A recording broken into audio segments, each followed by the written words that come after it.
नीकी कस आई। अर्थात सोने को जब कसौटी पे कसा जाता, रेख डाली जाती है, यदि शुद्ध सोना है उसकी रेख में विशेष चमक होती है और उस चमक से पारखी पता लगा लेते हैं कि बिल्कुल सोना खरा है। तो कहा कि सदन कसाई ताकि नीकी कस आई। जब कसौटी पे भगवान ने कसा, जब परीक्षा ली, तो आपकी भक्ति उसी प्रकार से चमक रही थी। नहीं तो जब भी भगवान परीक्षा लेते हैं हमारी भक्ति डाउन में चली जाती है, जबकि परीक्षा से चमक बढ़ती है। आपके बच्चे की जब स्कूल में परीक्षा होती है तो अगली क्लास में जाता है, तो परीक्षा तो अच्छी चीज है।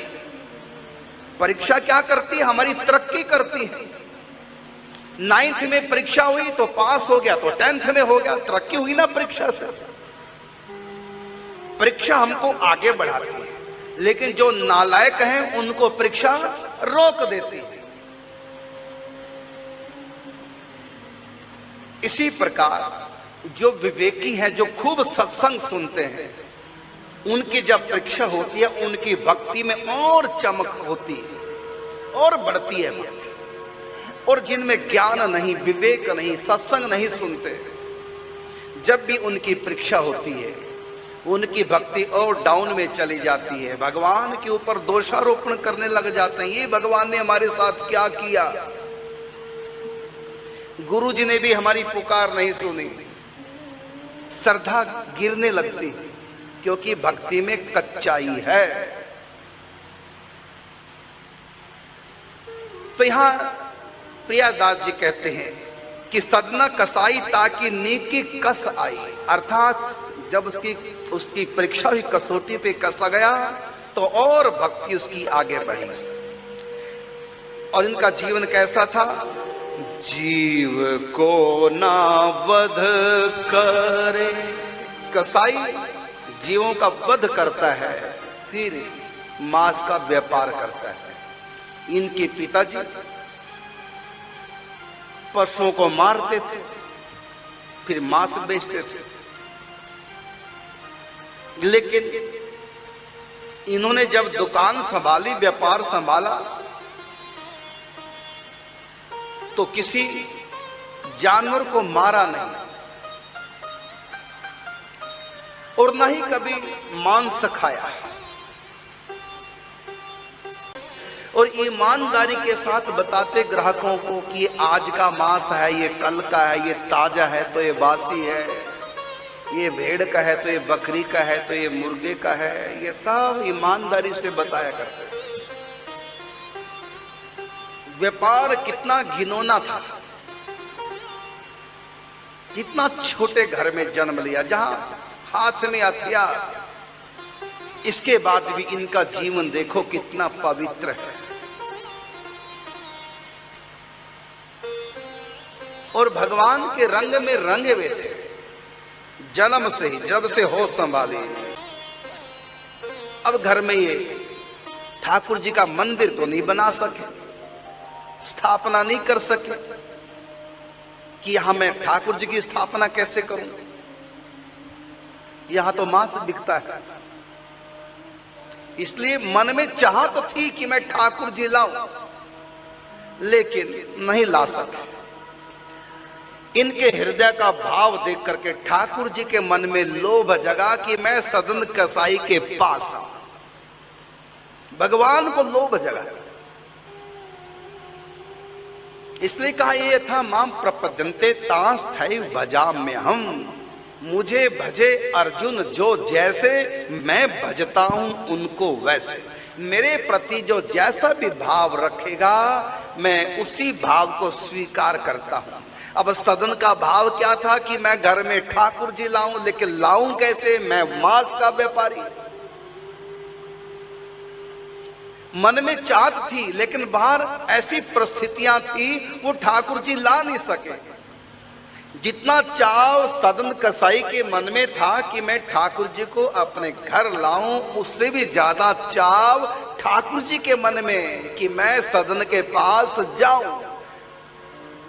सदन ला नहीं रहा, एक दिन सदन जी गंगा किनारे किनारे जा रहे थे, स्नान करके आ रहे थे। अचानक ठोकर लगी। देखा तो एक पत्थर का टुकड़ा काला काला। वो कौन थे? वो स्वयं ठाकुर जी थे, शालिग्राम भगवान।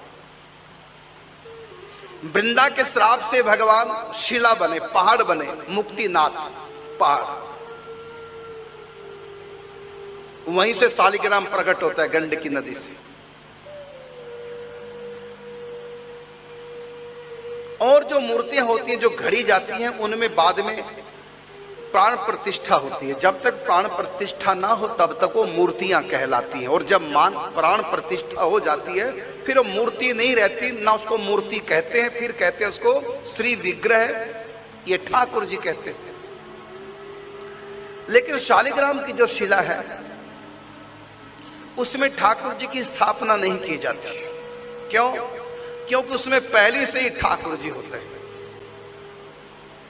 वृंदा के प्रेम से भगवान पहले से वहां रहते हैं, तो इसलिए शालिग्राम भगवान में प्राण प्रतिष्ठा नहीं की जाती। बस उनको ला करके डायरेक्ट पूजा कर देते हैं। और विग्रहों में ऐसा नहीं होता। तो जो ही ठोकर लगी, देखा काला काला सा पत्थर, बड़ा चमकीला पत्थर है। ऐसा पत्थर हमने कभी देखा भी नहीं। अच्छा लगा। उसको नहीं पता कि ठाकुर जी हैं, बस उठा लिया, बड़ा चमकीला पत्थर। और सोचा कि मांस तो तोड़ने का बाट बनाएंगे। जानकारी नहीं थी, मांस को तोड़ने वाला इस पत्थर का बाट बनाऊंगा। और सचमुच में जब घर गया तो उसका बाट ही बना लिया। और उस पत्थर का ऐसा चमत्कार देख रहा है कि कमाल का पत्थर। आज तक उसके वेट का नहीं पता चला कि है कितने किलो का। उसमें चमत्कार ये देखा कि मांस का ग्राहक जितना वेट का मांस चाहता है, वो पत्थर उतना ही वेट बना लेता है अपना। कोई 1 किलो मांस ले तो 1 किलो वेट उसी से तोलता, 2 किलो मांस भी उसी से तोलता, 3 किलो मांस भी उसी से तोलता। जितने शेर ले उतने शेर के ठाकुर जी बन जाए। वो सोचने लगा बड़ा चमत्कारी पत्थर है। कभी कम वेट का हो जाता, कभी ज्यादा वेट का हो जाता है। फिर लगा पता कोई है चमत्कार इस पत्थर में। और ठाकुर जी ऐसा क्यों करते थे कि यदि मैं एक ही वेट का बना रहूंगा, यदि मैं एक शेर का बना रहूंगा, 1 किलो का बना रहूंगा, तो जब 2 किलो का मांस तोलेगा ये मुझको हटा देगा, उसकी जगह 2 किलो का बाट रखेगा। मैं तो इसकी तराजू से हटना नहीं चाहता। इसलिए ठाकुर जी जितना कोई कहता इतना मांस दे दो या इतने पैसे का दे दो, बस उसी बाट को तो उतरता ही नहीं था तराजू के पलड़े से, बस उसी से मांस तोलता। ये चमत्कार अवश्य देखा। ये भगवान है, ये तो उनको पता ही नहीं था। अब आप कहेंगे कि इसके जीवन में ऐसा चमत्कार क्यों, हमारे जीवन में चमत्कार क्यों नहीं? ये था इसके पूर्व जन्म की साधना। ये कसाई सदन पूर्व जन्म में भगवान का बहुत बड़ा भक्त था। काशी गंगा में 3 बार स्नान करता था, त्रिकाल संध्या करता था, गोपाल सहस्त्र नाम का पाठ करता था, और प्रतिदिन तुलसी दल पर राम नाम लिख करके 108 तुलसी दल शालिग्राम भगवान पे चढ़ाता था। और हर समय प्रभु के नाम का जाप करता, एकादशी व्रत करता, पूर्णिमा का व्रत करता, और बिल्कुल ईमानदारी का व्यवहार, और कभी झूठ नहीं बोलता। चाहे प्राणों पे आ बने, कभी झूठ नहीं बोलना, किसी को धोखे में नहीं रखना, ईमानदारी का व्यवहार करता था, परिवार की सेवा करता था, त्रिकाल संध्या भजन चिंतन, एकदम बड़ा पवित्र आत्मा था। यही सदन कसाई पिछले जन्म। सदन कसाई के जीवन में इतना बड़ा चमत्कार क्यों हो गया वो मैं बता रहा हूं। पूर्व जन्म की भक्ति थी।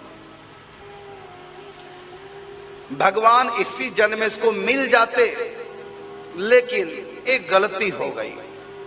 उस गलती के कारण से उस ब्राह्मण को अगले जन्म में कसाई के घर में जन्म लेना पड़ा।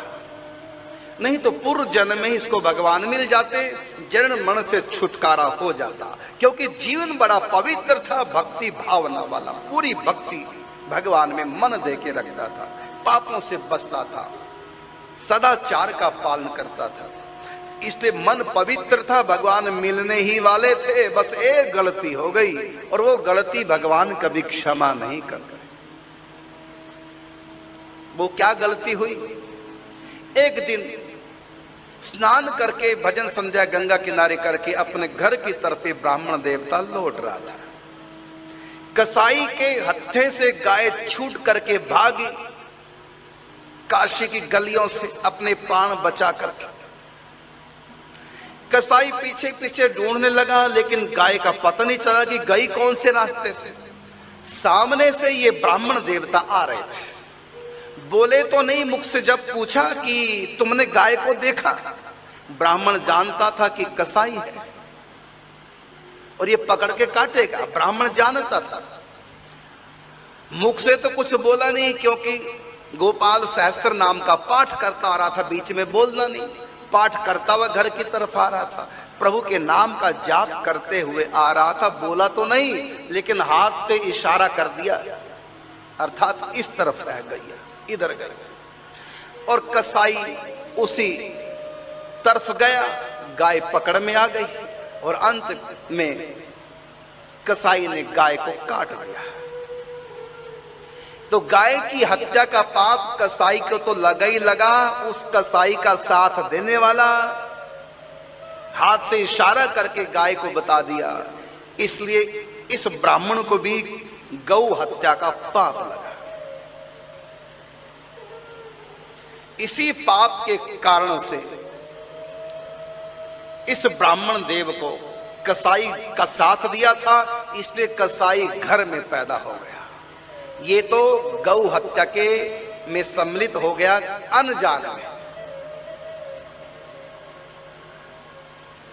सोचा कि झूठ क्यों बोलूं। ब्राह्मण ने क्या सोचा कि मैं झूठ क्यों बोलूं, क्योंकि झूठ बोलने से पाप लगता है। ये तो ब्राह्मण ने सुन रखा था कि झूठ बोलने से पाप लगता है, लेकिन कहा कि गहना कर्मणो गति। गीता में भगवान कहते हैं कर्म की गति बड़ी गहन है। हर व्यक्ति कर्म का मर्म नहीं जान पाता। इसने सुन रखा था कभी झूठ नहीं बोलना, संकल्प भी किया था।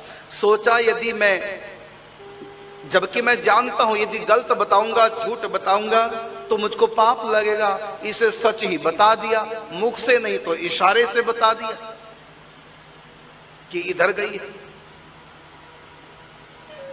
इसलिए हमको सच बोलना है, लेकिन कई बार सच बोला हुआ भी बहुत बड़े पाप का कारण बन जाता है।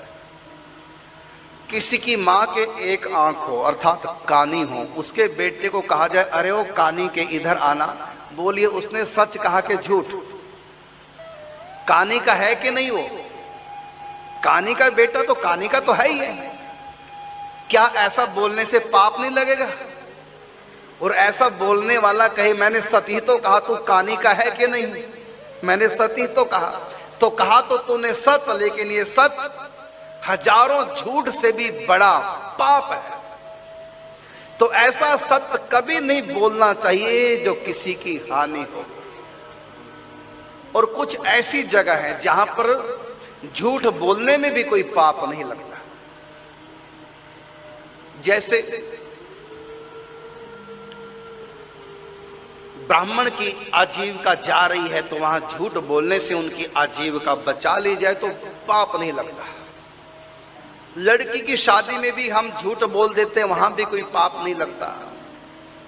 शादी में जो गालियां गाई जाती हैं वहां पर झूठ ही तो बदनाम करते हैं। किसी भी औरत का किसी भी पुरुष से नाम उल्टा पटांग जोड़ करके गालियां देते हैं, पाप होना चाहिए। लेकिन वहां भी ऐसा झूठा इल्जाम जो लगाते हैं गालियों में शादी के बीच, तो गालियों में इस प्रकार हम जो गाते हैं, महिला तो ऐसा बदनाम करते हो उससे कोई पाप नहीं लगता, क्योंकि वो एक मनोरंजन है। तो शादी के समय भी गाली गाते समय हंसी मजाक में झूठ बोलना, किसी को बदनाम करना, किसी के चरित्र पर कीचड़ उछालना, वो भी झूठा, तो शादी में ये जायज है, ये कोई पाप नहीं लगता। ब्राह्मण की हत्या हो रही हो तो कैसे भी झूठ बोल करके ब्राह्मण को बचा लो, वहां भी झूठ बोलने में कोई पाप नहीं लगता। इसी प्रकार गौ हत्या हो रही हो तो वहां भी झूठ बोलकर कैसी भी गाय को बचाने में कोई दोष नहीं, झूठ बोलने में कोई पाप नहीं।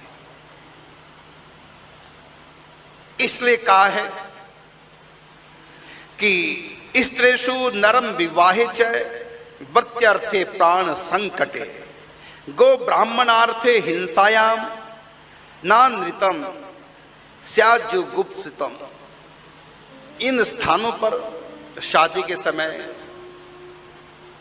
कन्या विवाह के समय, विवाह में जो बोलते हैं वो रुपटांग गालियां, ब्राह्मण की वृत्ति जा रही हो, ब्रह्म हत्या हो रही हो, ऐसी स्थिति में झूठ बोल करके यदि इन सबको सुरक्षित किया जाए तो कोई पाप नहीं। अब ये ब्राह्मण को इतना तो पता था कि झूठ बोलना पाप है, नहीं असत्य सम पातक पुंजा गिरी सम हो ही कि कोटि का गुंजा।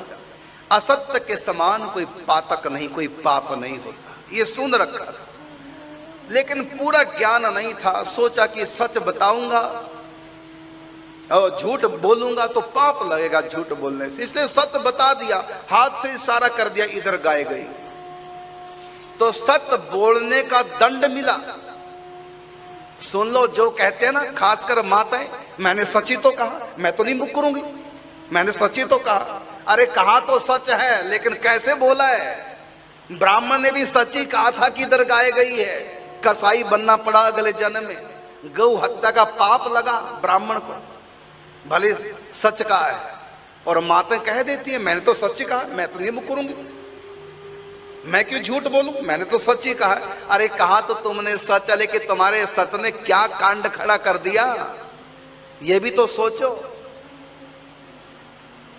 इसलिए सोच समझ कर बोलो, सत्य भी बोलो तो मीठा हो, हितकारी हो, फिर कोई दोष नहीं होता।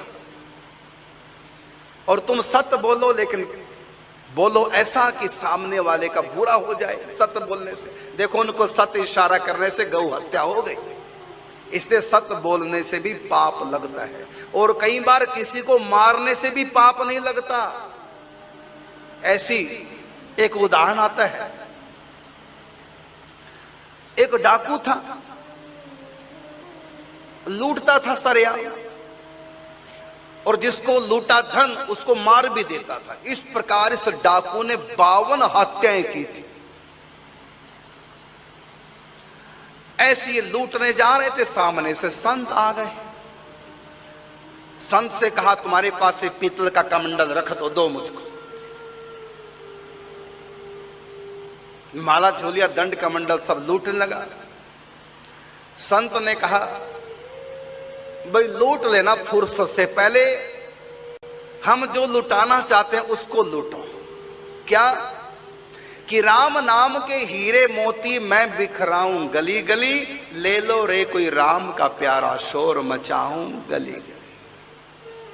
राम नाम की लूट है, लूट सके तो लूट, फिर पीछे पछताओगे जब प्राण जाएंगे छूट।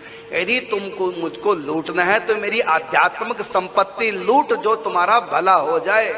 और ऐसे जो तुम लूट रहे हो इससे तुमको पाप लगेगा और अंत में भोगना पड़ेगा। कैसे कैसे पाप करने वालों को दंड मिलता नरकों में, 84 के चक्र में, रहे से पाप मनुष्य योनि में भोगता है। वो पूरी बात इस ढंग से बताई कि संत की बात पर डाकू को पूरा विश्वास हो गया। और संत से कहा सुन करके पूरा कर्म का तत्व रहस्य, बोले महाराज मैंने अब तक 52 हत्याएं की हैं, क्या मेरा भी उद्धार हो जाएगा? संत बोले उस डाकू से गीता में भगवान ने कहा, अपि चेत सुदूराचारो भजते माम अनन्य भाग साधुरेव स मंतव्य सम्यक विवसितो हि सः क्षिप्रम भवति धर्मात्मा शाश्वत शांति निगच्छति कौन्तेय प्रति जाने ही नामे भक्त प्रणश्यति। हे अर्जुन, कोई कितना भी बड़ा पापी क्यों ना हो, यदि वो पापों को छोड़ करके मेरी शरण में आ जाए और अनन्य भक्ति करे तो मैं उसको साधु ही मानता हूं। क्षिप्रम भवति धर्मात्मा, वो बहुत जल्दी धर्मात्मा बन जाएगा मेरे भजन सत्संग के प्रभाव से, पापी से पापी। राम जी तो कहते हैं कि कोटि विप्र बद लागहि जाहि और आयु शरण तजहु नहीं ताही। एक नहीं करोड़ों ब्राह्मणों का हत्यारा भी कोई क्यों ना हो, यदि वो पापों को त्याग करके अब कभी नहीं पाप करूंगा ऐसा भाव से मेरी शरण में आ जाए तो मैं उसको उठाकर हृदय से लगा लेता हूं। सन्मुख हो ही जीव मोहे जब ही जन्म कोटि अघनाशहु तब। क्या भगवान मेरे पापों को क्षमा कर देंगे? संत ने कहा, क्यों नहीं, अब कभी पाप नहीं करना, अब कभी हत्या नहीं करना। और हमारे यहां तो बहुत सरल से तरीके हैं, तीर्थ यात्रा करने से भी पाप कट जाते हैं। जाओ तुम तीर्थों की यात्रा करो, इससे तुम्हारी ये 52 हत्याओं का पाप धुल जाएगा, लेकिन दोबारा नहीं करना पाप। तो उसने कहा, डाकू ने संत से, महाराज पता कैसे चलेगा कि मेरा पाप कट गया, 52 हत्याओं का पाप कट गया, पता कैसे चलेगा? वो बगल में जलती हुई लकड़ी जो आधी कोयला बन चुकी थी, जो जलकर बुझ जाती, आधी लकड़ी रह गई, उस आधी जली लकड़ी को सूखी थी उठा करके डाकू को दिया, जाओ इसको लेकर के तीर्थ यात्रा करो, हर तीर्थ में स्नान करो। जब तुम्हारे पाप 52 हत्याओं के कट जाएंगे तो ये सूखी लकड़ी हरी हो जाएगी, इससे तुमको पता चल जाएगा कि तुम्हारे 52 हत्याओं का पाप कट गया। अब ये चला तीर्थ यात्रा करना है, अभी एक भी तीर्थ में स्नान नहीं किया, अभी प्रथम तीर्थ में स्नान करने के लिए जा रहा था। रास्ते में विश्राम के लिए एकांत में जंगल में पेड़ के नीचे लेट गया और ऊपर से आवाज आई वृक्ष से, और देखा जब आवाज आई, अरे ये तो लोग बैठे ऊपर 4-5 दुष्ट व्यक्ति बैठे थे। वो 4-5 ऊपर बैठकर वृक्ष पर सलाह कर रहे थे, ये जो सामने गांव है झोपड़पट्टी वाला, इससे हमारे गांव का बैर है, अब इस गांव में हम आग लगा देते हैं। अब वो ऊपर बैठे दुष्ट जन गांव को जलाने की स्कीम बना रहे थे, और नीचे इस सज्जन ने, जो 52 हत्याएं कर चुका था, पापी था, इस सज्जन ने नीचे लेटे लेटे सुन लिया कि ये गांव को जलाएंगे, कितने लोग जल करके मरेंगे। इसने सोचा कि मेरे हाथ में ये लकड़ी तो है, ये सूखी, और पैंतरेबाजी, युद्ध कला कौशल, लाठी चलाना मैं अच्छी प्रकार जानता हूं, ये 4 मुष्टंडे मेरे आगे हैं क्या? मैंने 52 हत्याएं की हैं, 4 और सही 56 हो जाएंगी, कोई बात नहीं, इनको नहीं छोड़ूंगा। वही लकड़ी अध जली उठा ली हाथ में डंडा और कहा, नीचे उतरो, तुम्हारी हिम्मत कैसे पड़ गई मेरे सामने गांव को जलाओ? वो चारों बोले कि गांव को बाद में जलाएंगे, पहले तुम्हारी चिता जलेगी, अभी हमसे युद्ध करो। और चारों ऊपर से नीचे कूद आए, वृक्ष से नीचे। और इस एक ने, डाकू ने, जो पहले डाकू था, इसने ऐसे पैंतरेबाजी, लाठी चलाने की कला कौशल से निपुण था, चारों को धराशायी कर दिया, चारों को मार दिया। और चारों को जब मार करके जब तीर्थ यात्रा के लिए चलने लगा, देखा तो उसकी लकड़ी हरी हो गई, अभी एक भी तीर्थ में स्नान नहीं किया, लकड़ी हरी हो गई। ये कैसे हरी होगी? मैं तो 56 हत्या कर चुका हूं, 52 पहले और 4 और कर दी, मैंने तो 56 हत्या की हैं। ये हत्या करने से लकड़ी हरी होगी? मेरे पाप कट गए। हत्या करने से भी कहीं पाप कटते हैं? वापिस आए संत के पास, महाराज मैंने तो एक भी तीर्थ की यात्रा नहीं की, तीर्थ में स्नान ही नहीं किया, और ये लकड़ी जो आपने सूखी दी अधजली, ये हरी हो गई, ये कैसे? संत ने कहा कि पूरी घटना तुम बताओ, यहां से चले, कब हरी हुई, और पूरी घटना बताई। तब कहा कि तुमने जो 4 उन बदमाशों को मारा है, उनकी हत्या करने से तेरे 52 हत्याएं जो पहले हुई वो सारा पाप कट गया, तुम परम पवित्र हो गए। परम पवित्र कैसे हुए? हत्या करने से। क्यों? पूरे गांव वालों की रक्षा की है इन 4 बदमाशों को मारकर।